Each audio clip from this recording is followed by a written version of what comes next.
சுத்தமாவே ஒண்ணும் இல்ல சார். ஒரு திறமையும் இல்லாம அப்படியே இருக்கான் சார். அப்படின்னு நம்ம தான் தப்பா புரிஞ்சுட்டு இருக்கிறோம். என்ன சார் சொல்றீங்க?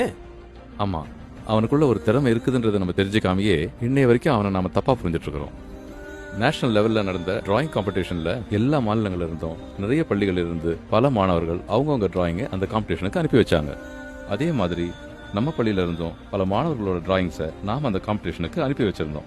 இப்போ அந்த டிராயிங் காம்படிஷன்ல நம்ம மாநிலத்தோட டிராயிங்கை பெஸ்ட் டிராயிங்கை செலக்ட் பண்ணி பெஸ்ட் நேஷனல் டிராயிங் அவார்ட் கொடுத்துருக்காங்க. என்ன சார் சொல்றீங்க? ஆமா, யாரை நாம மக்கு நினைச்சோமோ அவன் தான் இன்னைக்கு நம்ம பள்ளிக்கு பெருமை தேடி கொடுத்துருக்கான். மாணிக்கம் படிப்புல வேணா வீக்கா இருக்கலாம், ஆனா அவனுக்குள்ள இருக்கிற தனித்திறமையால இன்னைக்கு நேஷனல் லெவல்ல உயர்ந்திருக்கிறான். அவங்க கிட்ட இருந்து நாம படிப்பை தான் எதிர்பார்த்தோமே தவிர அவங்க கிட்ட என்ன திறமை இருக்குன்னு நாம பார்க்கவே இல்லை. ஒவ்வொரு மாணவன் கிட்டையும் கண்டிப்பா ஒரு திறமை இருக்கும். இனிமேலாவது நாம அதை புரிஞ்சுக்கணும்.